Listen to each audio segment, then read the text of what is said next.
agora. Esse tá muito... Opa, ele aí. Bora! Agora sim, hein? Não chegava de jeito nenhum esse convite. Tudo bem, meu irmão? Tô na paz, cara. Vocês aí. Tudo bem, graças a Deus. Primeiro, te agradecer aí por acreditar nesse projeto. A gente está fazendo isso aqui, assim, durante a semana, a gente tem entrado com a igreja no YouTube, nas redes sociais. Esse tempo de isolamento social aí, cara, e a gente está tentando comunicar com a igreja, ligando, falando com alguns irmãos e mandando algumas mensagens. E a gente entende que essa ferramenta é uma ferramenta que pode ser importante aí para edificar muita vida, né, cara? E aí esse projeto surgiu para a gente alcançar uma galera que talvez não consiga ficar muito tempo vendo uma só coisa. Então, a gente, em poucos minutos, a gente trazer uma mensagem de edificação dessa loucura que a gente está vivendo, né, cara? Que coisa louca isso que a gente está vivendo. Eu queria primeiro te agradecer aí por ter acreditado nesse projeto aí e a gente poder trocar essa ideia aqui em poucos minutos. Amém, cara, amém. É pro rei, né? Pelo rei, é pra gente se edificar, né? Tocar o barco aí. É verdade. E aí, como é que tá sendo isso aí, cara? Como é que tá sendo essa... Você que caminha e é sempre convidado por muitas igrejas, está sempre pregando, edificando muita gente aí. Nesse tempo em que as igrejas estão restritas, né, às reuniões, cara, como é que isso tá sendo? Como é que você está percebendo isso na vida dos crentes, na vida dos pastores? Como é que você está vendo isso aí, irmão? Cara, parece que as opiniões ainda estão muito divididas, né? Muita gente naquela área de praga nenhuma alcançará minha tenda e vambora tocar o culto. Uma outra galera já está consciente dos fatos. Assim, pessoalmente, está sendo barra porque minha esposa está grávida, né? Então ela faz parte da classe, né, de risco, né, da categoria de risco. Então eu tenho ficado bastante em casa, tenho saído bem rápido para voltar, mas pelo que eu tenho visto aí, as opiniões das igrejas que eu tenho ido, as opiniões estão muito divididas. A galera ainda discutindo muito fato de motivações políticas, ainda essa expressão de perseguição da igreja, né? Estão perseguindo a igreja e tudo mais. A gente sabe que isso seria necessário acontecer para a volta de Cristo, que eu creio que é iminente, né? Mas as opiniões estão muito divididas, essa pauleira, cara, tá difícil a gente encontrar um equilíbrio aí, encontrar um equilíbrio de não perder a prática, o hábito de se reunir, desde que isso seja equilibrado, né? Seja com moderação, e também resguardar um cuidado aí e ter zelo pela saúde minha, da minha família e de outras pessoas. Tá bem dividido isso. Isso aí, o maior problema disso tudo é a questão da polarização, né, irmão? Se você tem uma opinião, isso quer dizer que você é completamente contrário. A gente está vivendo num tempo muito difícil, né? É aquela história, o cara que defende uma ideia de um partido, ele é automaticamente contra as outras ideias dos outros partidos. Então, assim, a gente não consegue hoje opinar com mais nada sem que você seja rotulado, né? Eu acho que a grande questão está sendo essa também, né? Até essa questão da igreja, né, cara? É uma decisão muito difícil, tanto em não fazer a programação pessoalmente, em ter esse tempo de isolamento social, tanto também aquele que continua com a porta aberta e vamos ver. E aí você citou o exemplo, a questão do nenhuma praga chegará à tua tenda, mas a questão da praga é chegar na tenda, não. O problema é que o irmão está saindo da tenda, né? Não fica na tenda. Então, meu irmão, você não vai chegar na tua tenda, fica dentro da tenda, né? Mas enfim, sem querer defender se fica, se não fica, se vai, se não vai, a gente está num momento tão complicado que o que eu tenho pensado nesses dias, Guilherme, é a questão das lições que a gente tira, né, cara? Quais são as lições que a gente tira desse isolamento social, né? O que a gente tira pra gente, na sua opinião, o que a gente tira de edificante desse isolamento, né? Por que isso está acontecendo e o que isso é importante pra gente? Eu acho que eu queria ouvir um pouquinho sobre isso. O que você pensa nisso, mano? Cara, ontem eu estava até pregando numa live e depois da pregação eu estava conversando com o pessoal justamente sobre isso, sobre o benefício da intimidade, né? Vou tentar ajeitar aqui a câmera. Sobre o benefício da intimidade, né? Que parece que esse isolamento ele trouxe à tona quem a gente é de verdade. E a palavra às vezes é dura, mas assim, eu nas últimas ministrações que eu tenho feito, eu tenho repetido muito essa frase que tem feito eco no meu coração, que é: a gente não pode ser no ajuntamento aquilo que a gente não é no particular. A gente não pode ser no coletivo aquilo que a gente não é no singular, aquilo que a gente não é no quarto, aquilo que a gente não é em casa. Então, na verdade, todo esse burburinho, toda essa dificuldade de ser crente, para a gente ser bem português aqui, essa dificuldade de ser crente, na verdade, é uma deficiência de ser cristão em casa, né? De ter a sua devocional, de ter seu momento, porque a instrução medita na lei de dia e de noite, orai sem cessar. Não é só no culto, né? A expressão, a igreja somos nós, ela precisa ser real e relevante de fato. Então eu acho que a primeira lição que eu aprendi particularmente é que tem vindo à tona uma igreja de verdade, uma geração de adoradores de verdade, talvez a geração de João 4:23, né? Os verdadeiros adoradores. A segunda lição seria a intimidade, a oportunidade de estar só com Deus no quarto, né? Mateus 6,6 vai dizer: entra no teu quarto, fecha a tua porta, fala comigo em secreto, porque em secreto o Pai te recompensará. Esse benefício talvez seja um dos maiores benefícios aí, o resgate da intimidade, e aí a gente puxa nisso um avivamento genuíno que pode ocorrer, está ocorrendo, eu creio, no meio da igreja, um povo voltando a ler Bíblia, um povo voltando a orar, um povo voltando a jejuar, voltando a... Aleluia, glória a Deus. Indo para a janela, cantar, falar de Jesus. Isso é relevante, cara. Isso é de verdade contundente e precisa acontecer nesse tempo, porque é um tempo onde a humanidade tem perdido os limites, né? E a igreja precisa se mostrar, não como uma igreja que julga, porque a igreja deixou de amar quando aprendeu a julgar, né? Não como uma igreja que julga, não como uma igreja ferro e fogo que lança no rosto, mas uma igreja que ama e que mostra um Cristo totalmente diferente daqueles que, às vezes, a gente aprende nos templos, né? Um Cristo... Pode continuar, desculpa.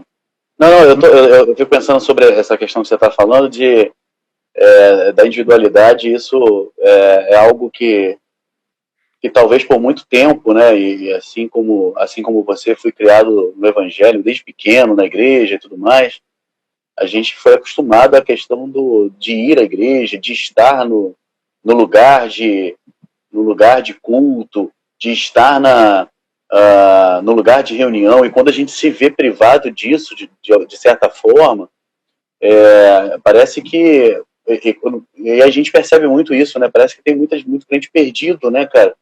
Muita gente que se perde, e a gente começa a tirar a lição daquele que, de fato, é quem tem essa vida de ler, de orar, de entender que o templo é um lugar de ajuntamento, né? O prédio, o lugar físico é um lugar apenas de ajuntamento, de ver os irmãos, de edificar uns aos outros, mas que a minha intimidade, que a minha busca, que o meu contato com Deus, que a minha vida com Deus, ela, apesar de se complementar no templo, ela tem a sua essência na individualidade.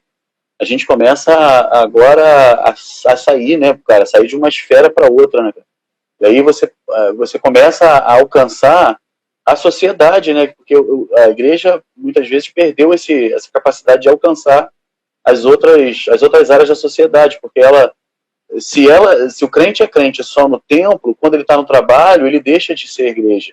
Quando ele está no ônibus, quando ele está em qualquer outro lugar, ele deixa de ser igreja, porque se ele acostumou a ser igreja no templo ou no prédio,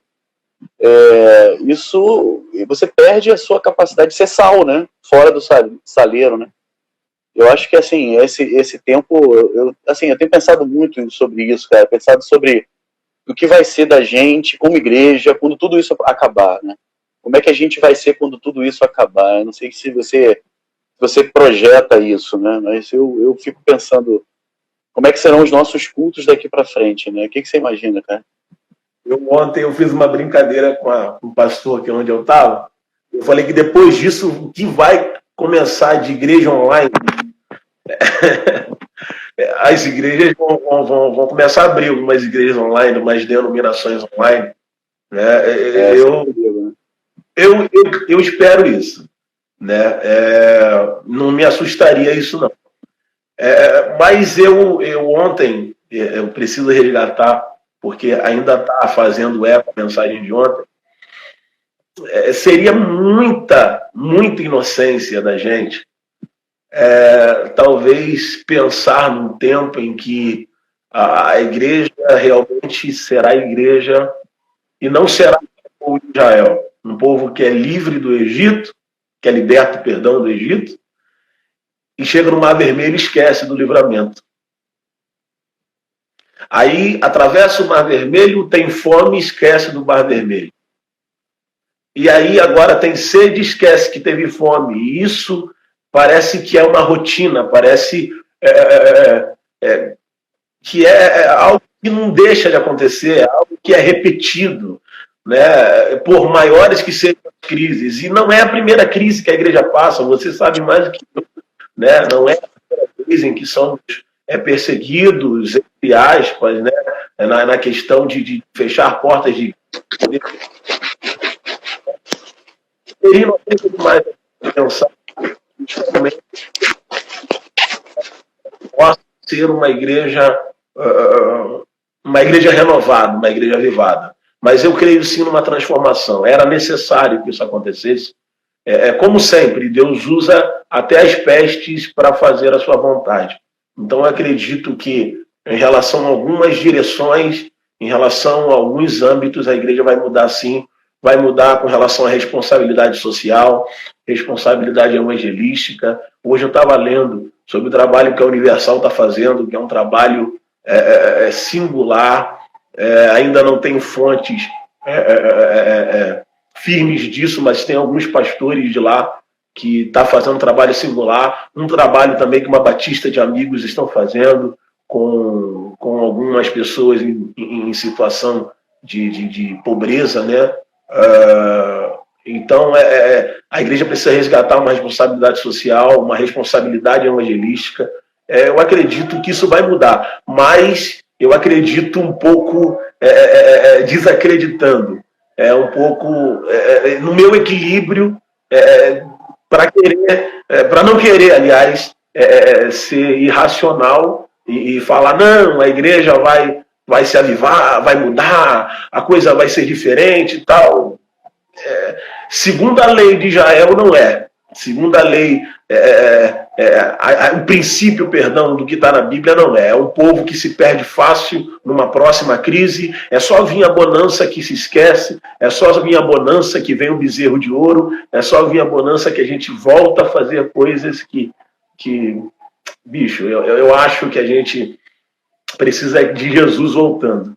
Não só de um coronavírus. A gente precisa realmente de um Jesus voltando. E uma coisa que a gente começa a perceber muito claramente, né, cara? Durante muito tempo, os grandes pensadores, né, as grandes cabeças, os grandes economistas, as grandes potências mundiais acharam que tinham um controle, né, de tudo, né? O controle tanto das suas riquezas, quanto da sua política econômica, tanto daquilo que pretendem fazer e tal, e aí vem um vírus, cara, que ele começa a colocar tudo fora de ordem, né, meu irmão? Então, assim, a economia, ela desmancha de uma hora para outra, as bolsas vão despencando, as empresas não conseguem caminhar por conta da paralisação, os trabalhadores não podem entrar. Então, assim, uma série de coisas vão acontecendo que colocam as coisas fora de ordem e a gente começa a perceber o seguinte, né? A gente não está no controle de nada, né? Uma coisa que eu tenho pensado muito é isso, a gente não está no controle de nada e às vezes a gente acha que a gente está no controle da nossa vida, às vezes a gente acha que a gente está no controle do nosso futuro, às vezes a gente acha que a gente está no controle das situações, dos nossos planos, cara, a gente não está no controle de nada e isso passa a ser algo extremamente assustador, mas ao mesmo tempo confortador. Assustador porque você começa a perceber quem você é, né? A sua fragilidade, né? A sua pequenez, mas confortador para aquele que é crente no Senhor Jesus, porque tem a certeza de que quem está no controle é o Senhor da nossa vida, né, cara? E aí, esses dias que eu conversava com uma jovem, ela colocou no status dela, ela falou, eu queria só ter a sensação de que eu estou no controle mais uma vez. E aí eu escrevi para ela, olha, você nunca esteve no controle, enquanto você não entender isso, você não vai encontrar felicidade. A lição que eu tiro, né, desse momento que a gente está vivendo nós somos pequenos demais, nós somos frágeis demais. O inimigo invisível é capaz de derrubar e dizimar, né, uma série de pessoas e matar um monte de gente e nos fazer ficar dentro da nossa casa, uma série de coisas. Mas a gente é pequeno demais, mas Deus está no controle, né? Deus que a gente serve. Eu fico pensando muito sobre isso, cara, e conversando muito com a família sobre isso também. Como pode isso acontecer e de que forma isso acontece que nos deixa completamente vulneráveis, né? Quebra a nossa prepotência, quebra a nossa arrogância, uma série de coisas. Uma gripe, né? Falando isso pejorativamente, talvez, uma gripe, né? Algo que pra gente é um benegripe, um multigripe, alguma coisa. Na minha época era não tomar banho quente e nem ir para friagem e já está curado e vai fazer alguma coisa, se levanta, não deita, vai fazer alguma atividade física, soa que ela vai embora. Na minha época era assim. E agora essa gripe paralisou uma nação, e não só uma nação, paralisou o globo, né, a terra, os países, e a tendência é piorar. Né? Talvez a minha palavra soe como um pouco fatalista. O pastor está sendo pessimista. Se a gente lê a Bíblia, a gente não vai conseguir ser muito otimista nessa questão, porque a tendência é piorar no âmbito natural, né? No âmbito normal aqui nosso. Agora, no âmbito, como o senhor estava falando aí, né? Espiritual, para a gente que tem um coração no céu, para a gente que sabe que está voltando para casa, isso nos causa alegria, porque o nosso Cristo está batendo as portas para resgatar a sua noiva. Porém, isso nos causa muito sofrimento, porque a gente vê muita gente que não conhece a Ele ainda procurando porquês, como a menina disse, né? Ainda querendo controle, ainda confiando numa ciência que está falida diante de uma gripe, né? Uma ciência que está limitada diante de algo que, comparado às outras pestes que passamos, talvez seria bem menor, mas, na verdade, paralisou de uma forma violenta. Você falou uma coisa aí, só para abrir um parênteses, né? Você estava falando, eu tenho conversado muito com a minha família. Isso tem sido um benefício muito grande que a gente tem tido. Né? Reencontrar os nossos pais, reencontrar as nossas esposas, maridos e filhos, né? Gente que a gente dorme todo dia, gente que a gente come todo dia, mas a gente não encontrava fazia tempo, né? E como a gente tem sido beneficiado com isso, a gente tem se conhecido de novo, a gente tem melhorado com isso, porque a gente melhora para o patrão, a gente melhora para a empresa, a gente melhora até para o pastor, mas é difícil melhorar para a família porque a gente estava distante da casa, né? A gente estava distante um pouco da família, do que realmente importa. E hoje a gente tem melhorado para os nossos. Hoje a gente tem melhorado. Sobre isso eu fico pensando e me lembrando agora, sempre quando falo de família, eu lembro da questão da praga das trevas, né, cara, lá no Egito, quando o texto vai dizer que os egípcios, eles ficaram durante 3 dias, cara, parados nos seus lugares, porque eles não conseguiam enxergar nada. Mas o texto vai dizer, porém na casa dos filhos de Israel havia luz. Eles conseguiam se enxergar, eles conseguiam se ver, eles conseguiam se observar, e essa deve ser uma diferença na vida do crente, né, cara? A gente, de fato, assim, precisa enxergar, precisa ver, precisa resolver as questões que têm que ser resolvidas, né? Às vezes a gente passa anos com questões abafadas, né? Vamos deixar isso para depois e tal, e talvez esse momento de estar em casa, a família toda reunida, seja um momento de resolver aquilo que precisa ser resolvido, né? De esclarecer, de tratar aquilo que precisa ser tratado, né? Curar as feridas que um dia foram abertas, né? A gente tem tido uma experiência aqui em casa de poder juntos ler o livro de Josué. A gente está no capítulo 10, a gente está indo para o capítulo 11 agora.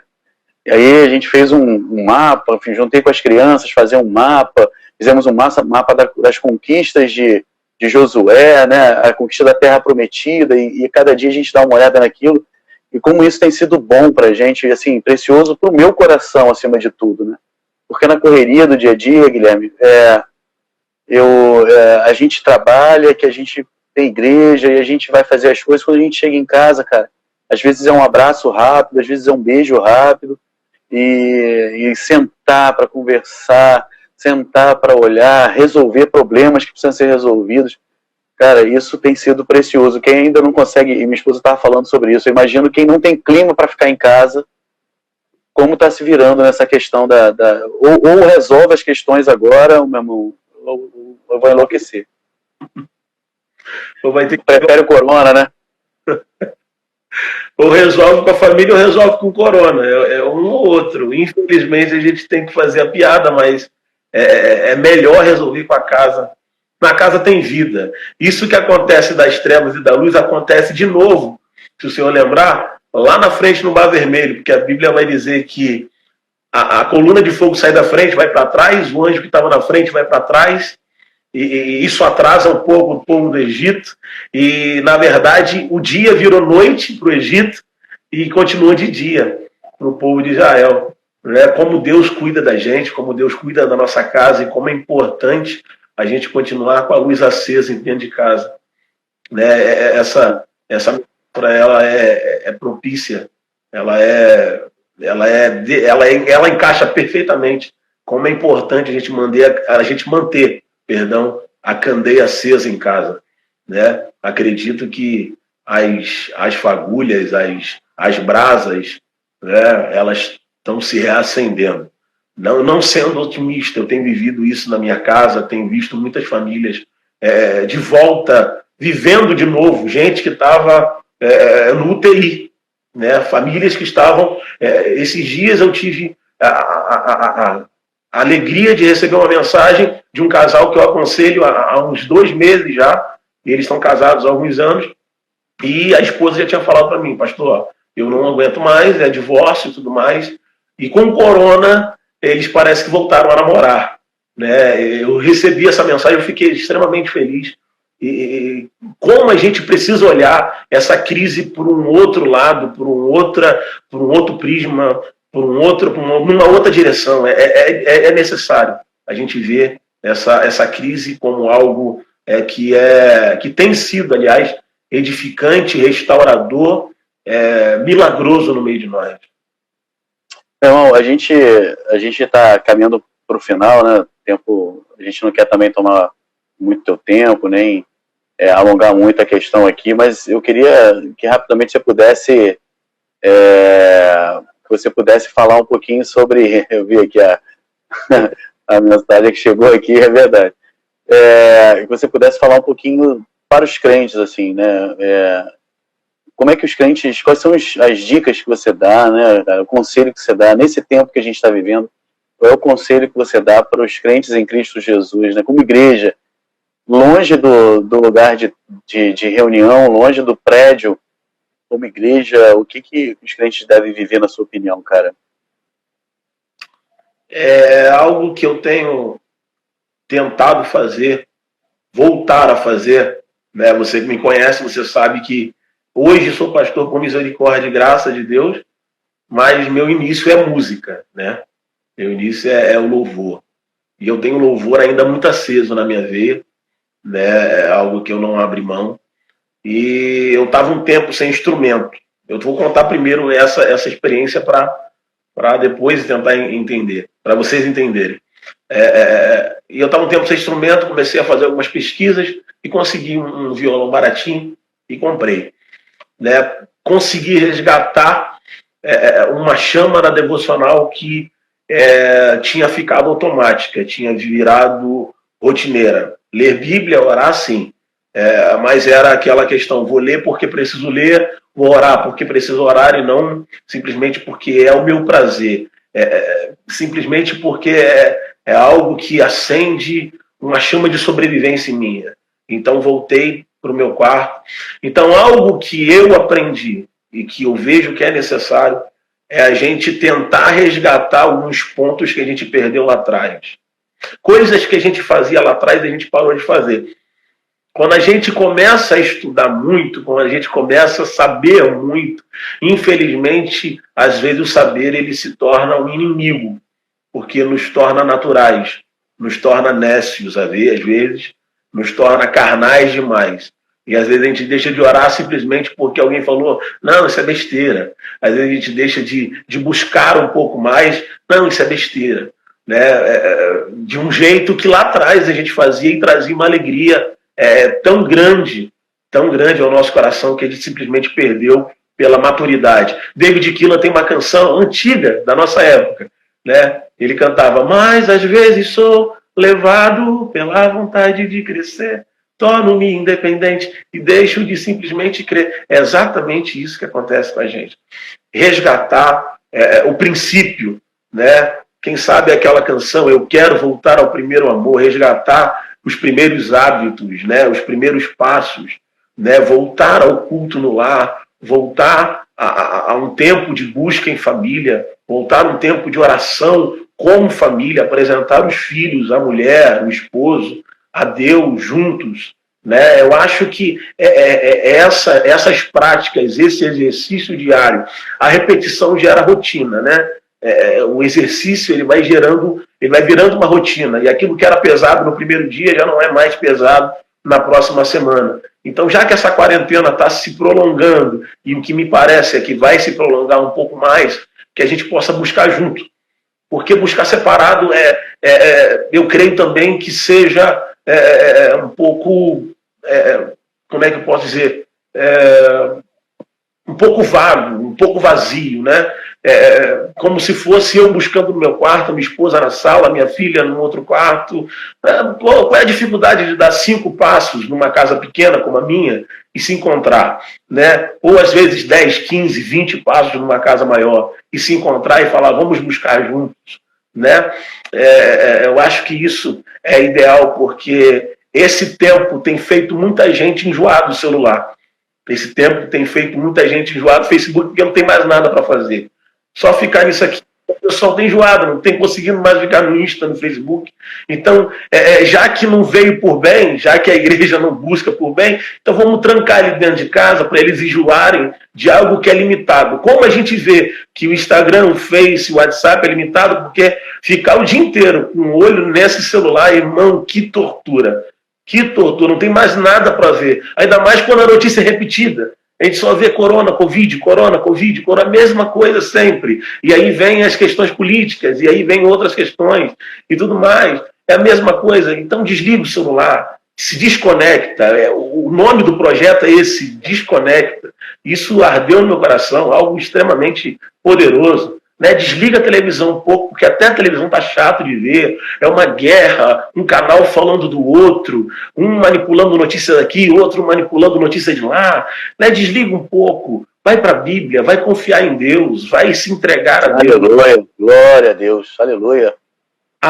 O caminho para que a igreja seja uma igreja relevante nesse tempo é a família, é a casa. Se começa em casa, a gente precisa avivar a nossa casa. A gente precisa trazer fogo à nossa casa. Porque quando a gente trazer fogo para o nosso quarto, a gente vai trazer fogo lá fora, quando o corona for embora. Glória a Deus. Aleluia. Louvado seja o nome do Senhor. Meu irmão, muito obrigado aí mais uma vez, cara. Vamos pra caramba a gente bater esse papo. Acho que a gente pode fazer mais uma vez isso aí. Vamos ver se na próxima semana a gente marca de novo de trocar uma ideia aqui. Beleza, cara. Eu que te agradeço aí pelo carinho, pela honra aí do convite. Realmente foi bem bacana. Espero que na próxima a gente se encontre aqui com essa crise aí um pouco mais branda, né? Que isso Em nome de Jesus, hein? Jesus, em nome de Jesus. Guilherme, termina orando aí, irmão. Vamos terminar. Pastor Guilherme Gomes. Só lembrando aqui pra galera que amanhã a gente vai voltar às 10 horas no 10 Conecta, né? A ideia é, de fato, a gente desconectar daquilo que não presta e conectar daquilo que vale a pena. Pastor Elvis Breves vai estar com a gente aqui.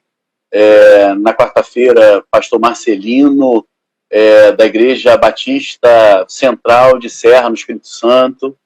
Ainda na quinta-feira, pastor Robson, também da Igreja Assembleia de Deus Ágape, vai estar com a gente também aqui. E na sexta-feira, pastor Eleci Brito vai falar um pouquinho do panorama das igrejas na Europa.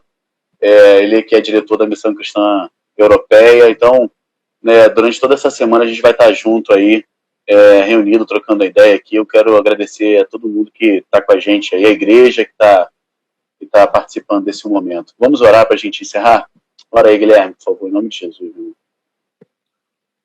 Pai amado, Senhor, louvamos e glorificamos o Teu nome, Deus, porque o Senhor é bom, independente dos tempos, das estações, independente, ó Pai, da crise que nos assola, o Senhor continua sendo bom. Obrigado, Senhor, pelo Teu amor, pela Tua graça, pela Tua bondade.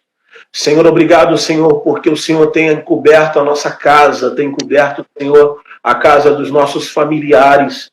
Mas se alguém que nos assiste tem sido assolado, ó Pai, por essa peste, ó Pai, por esse vírus, ó Pai, que tem se propagado, Senhor, se multiplicado por essa terra. Senhor, eu te peço, derrama o bálsamo da cura nesse instante. Que o Teu Espírito Santo venha visitar, ó Pai. Que o Rafá agora possa tocar, ó Pai, no corpo, Senhor. Aleluia. Vida, Senhor.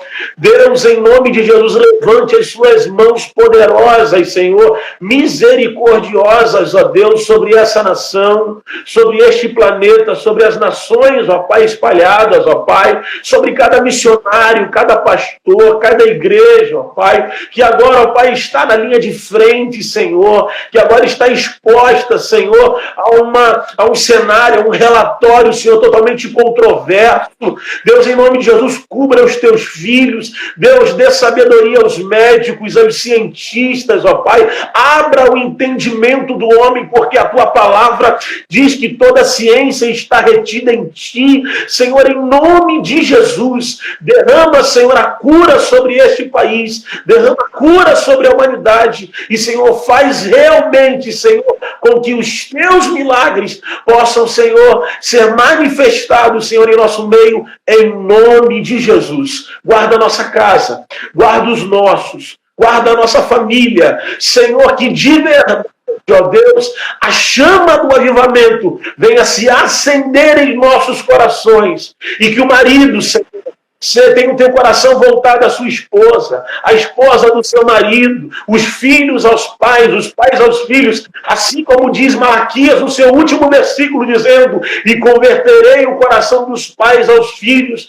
e dos filhos aos pais. Deus, faça, Senhor, faça para a glória e para a honra do teu santo nome, em nome de Jesus. Amém e amém. Amém. Guilherme, Deus abençoe, meu irmão. Pastor Guilherme Gomes, obrigado mais uma vez por esse tempo aqui. E a gente agradece aí pela tua disponibilidade, tá bom? Tamo junto, até a próxima. Valeu, cara.